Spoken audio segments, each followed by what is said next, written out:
Good morning, everyone. Thank you, Michael, for that lovely introduction. And I just wanted to say congratulations to the organizing committee. I was sort of around from the start of this event, and to see it come to fruition after maybe a little bit of nervousness is really wonderful to see, and all of your lovely faces here as well. So thank you for having me as your opening keynote speaker.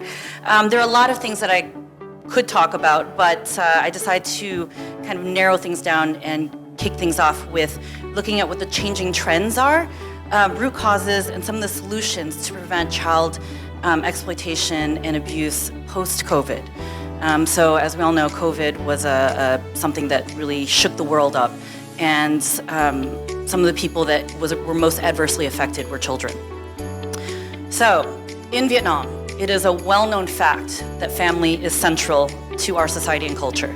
And at the heart of that is children.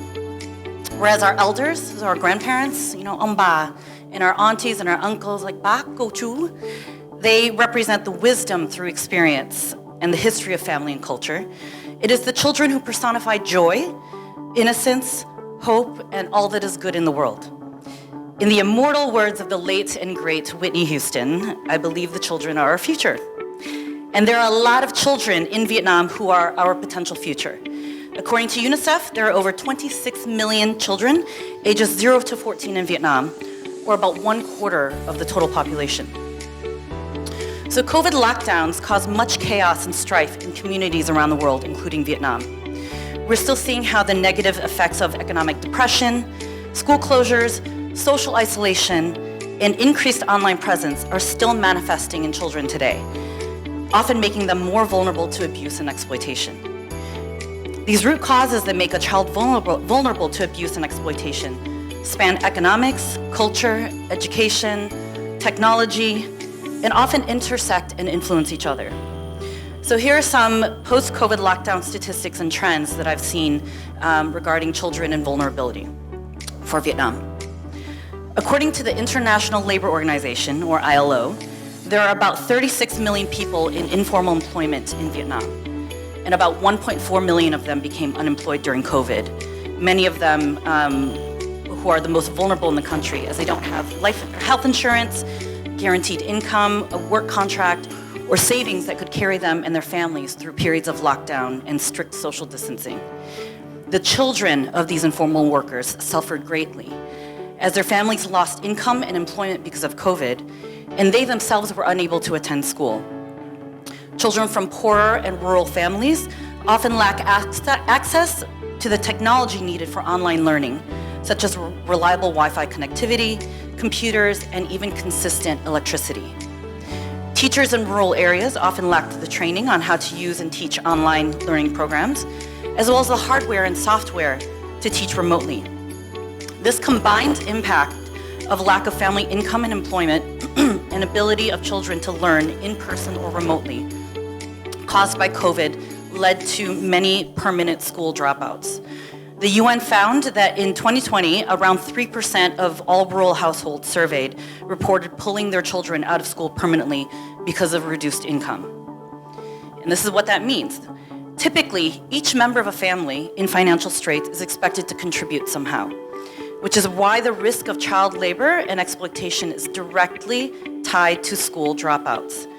The legal age of employment in Vietnam is 15, and not all juvenile laborers, so those under 18, are illegally exploited, as they are allowed to work in certain areas and perform tasks as outlined in the laws.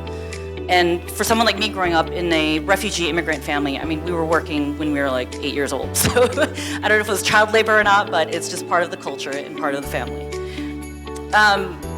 However, children can be exploited in a variety of ways, whether they're working formally or informally. In 2019, the Ministry of Labor, Invalids and Social Affairs, or MOLISA, found that 1.4 million children, or approximately 54% of the total child population, was being exploited as illegal child labor, meaning that they were engaging in unlawful jobs and those that interfere, prevent, or negatively affect the physical, mental, personality, and comprehensive development of children. Children who are from families with unstable incomes and who are doing informal labor are more likely to be vulnerable to exploitation and abuse, particularly sexual abuse, as they lack the education and the experience to fully recognize situations of danger and their rights. And this was compounded by the stoppage of school courses and school itself that taught children how to protect oneself. They're often also working informal exploitative jobs that may or may not be visible to the wider public and therefore are more difficult to detect. And the children could also be hesitant to push back on any authority figure because of cultural and hierarchical beliefs and the overriding need to earn money to support the family. With Vietnam's reopening in May 2022, is great. You know, it was great for the country, it's great for the economy, and tourism continues to be boosted and provides many, many jobs, both formal and informal.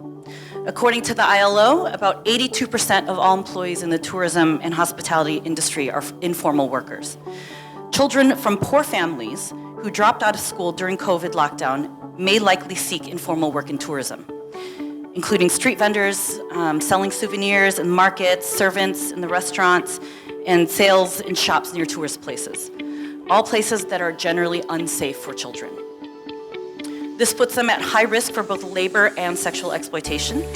And there's one study that revealed that children working in informal tourism jobs that were less visible were higher at risk for sexual exploitation and slavery for debt exchange. Sexual exploitation and abuse of children was already an underreported issue in Vietnam prior to COVID-19. The Ministry of Public Security, or MPS, reported that over 2,600 cases of sexual violence against children in 2017 and 18. And this is estimated to be much lower than what the actual figure is. The pandemic exacerbated the problem in person and online. As more people stayed at home due to prolonged lockdown, and there was related stress issues due to finances and proximity to each other. And you're all crammed together in an apartment and stress levels are high. And this then therefore increased a child's risk of violence and or sexual abuse in the home. Children were also not in regular contact with those who would normally identify and report suspected abuse, such as teachers. According to Melissa, on average, there are more than 2,000 cases of serious child abuse and mistreatment reported every year, with the abuse mainly perpetrated by someone known to the victim and trusted.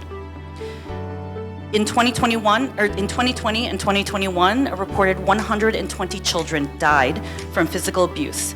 And we all remember very clearly at least two of the very horrific cases that took place last year in Ho Chi Minh City and Hanoi of child abuse cases that resulted in death.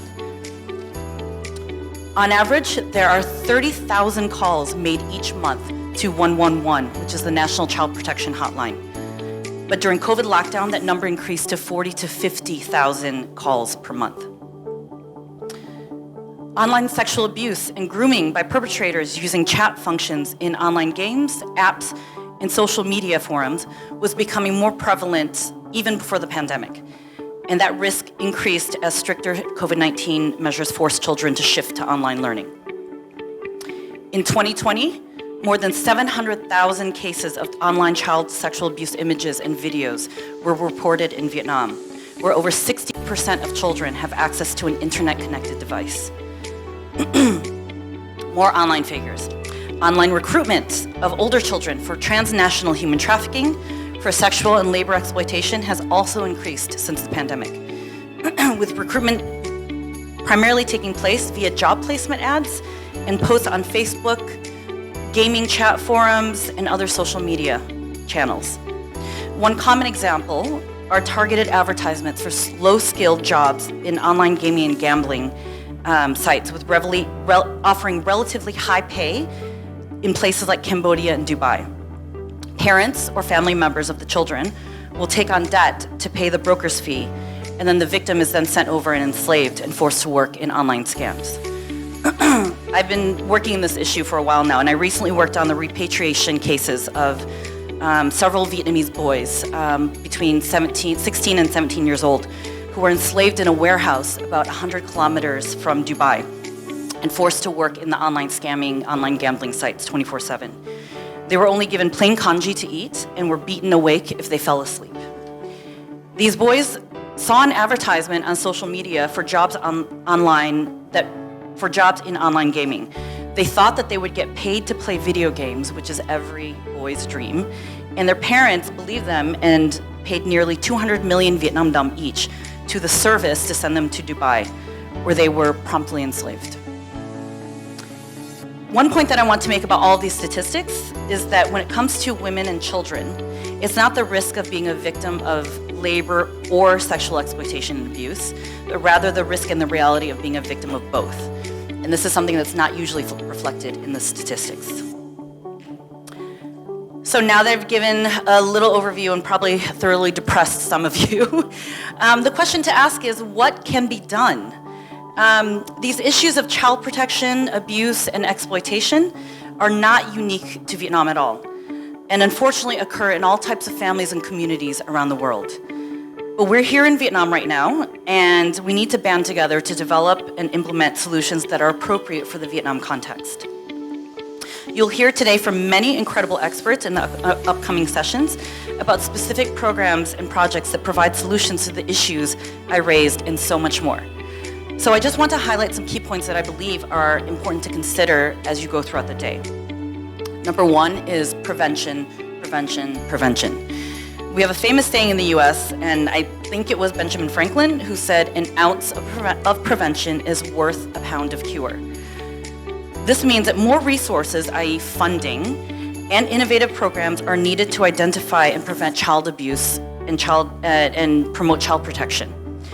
For example, in June 2021, in response to the increase in online child exploitation and abuse, the Vietnamese government worked with tech companies to launch the first national-level program for online child protection by harnessing digital technology as a tool of prevention.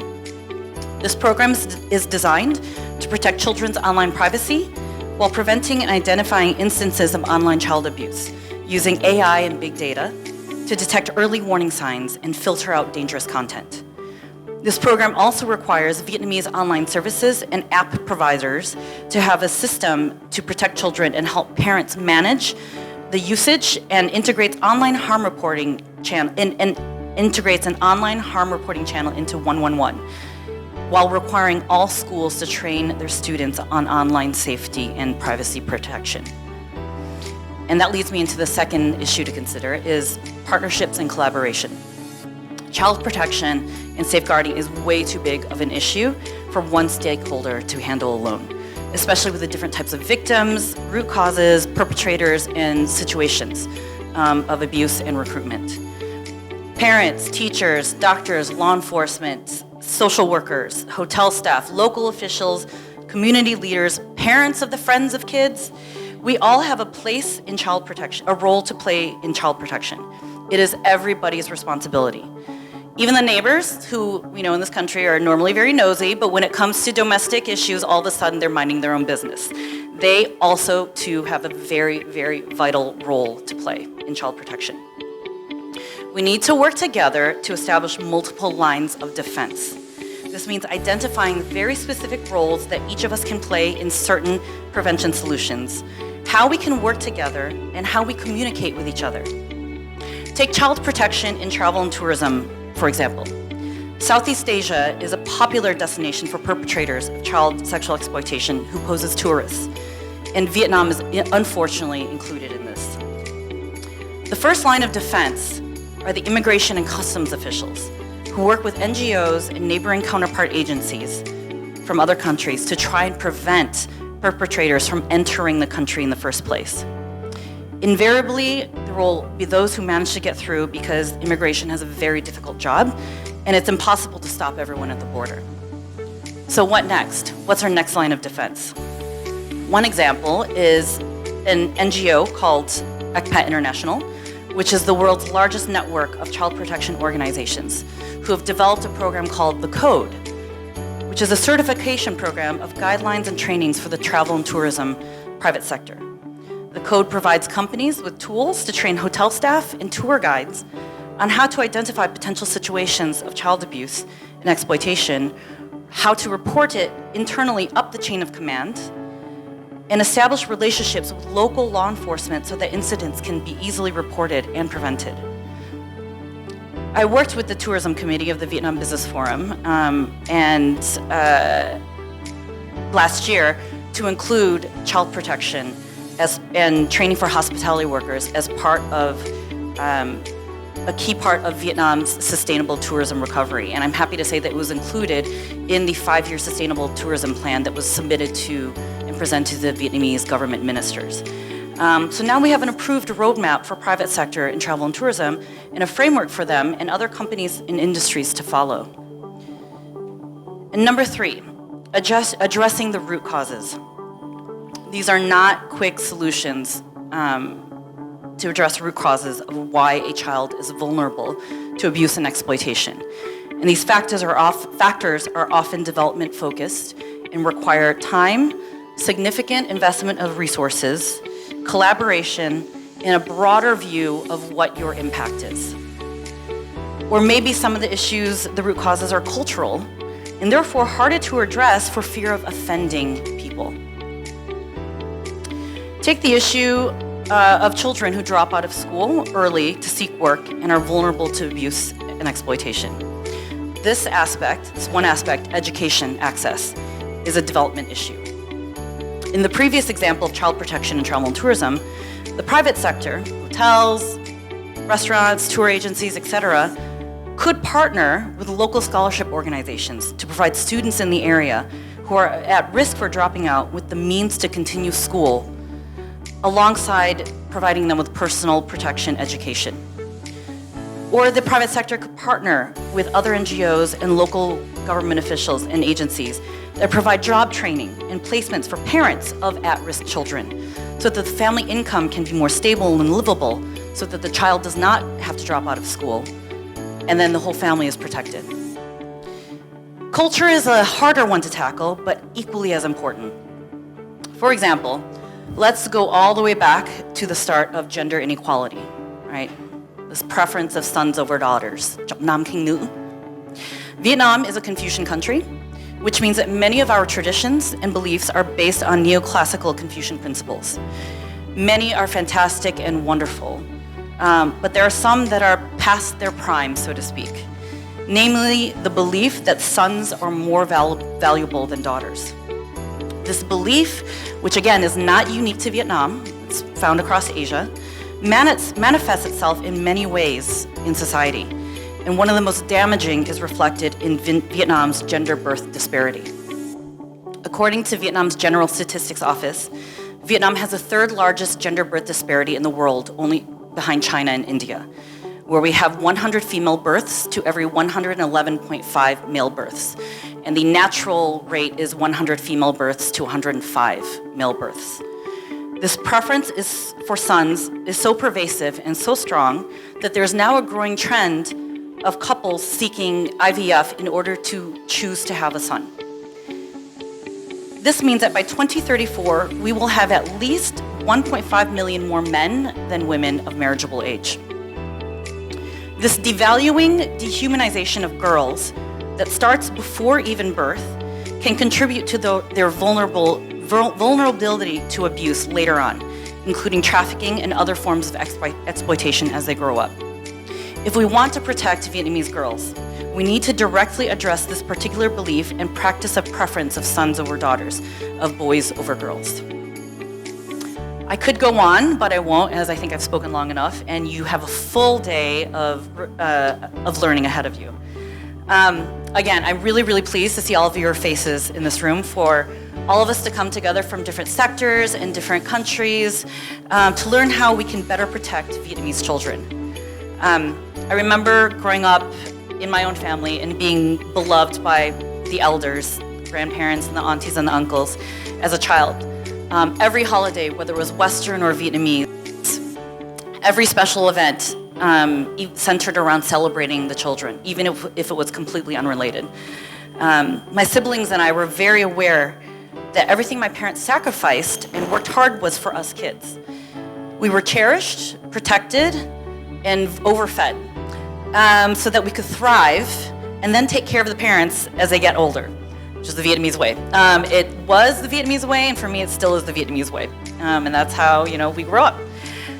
There are so many dimensions to the issue of child protection that require multi-pronged solutions involving multiple stakeholders and addressing multiple root causes instead of just the symptoms concurrently. And this is not a small task. But before you get overwhelmed, just remember that none of us here are expected to save every single child or prevent every single case of abuse. I've been doing this work for a long time, and I often see the toll that it can take on practitioners, the guilt that you're never doing enough. Was that censorship? I'm not sure. Okay. I don't think I said anything too bad. Please take care of your own emotional, mental, and physical health. Work-life balance and burnout are real things. Remember that there is a lot of beauty in your lives and in the world that counteract the dark that you may encounter. And be content with the fact that you're doing everything you can to protect children to the best of your intentions and your abilities.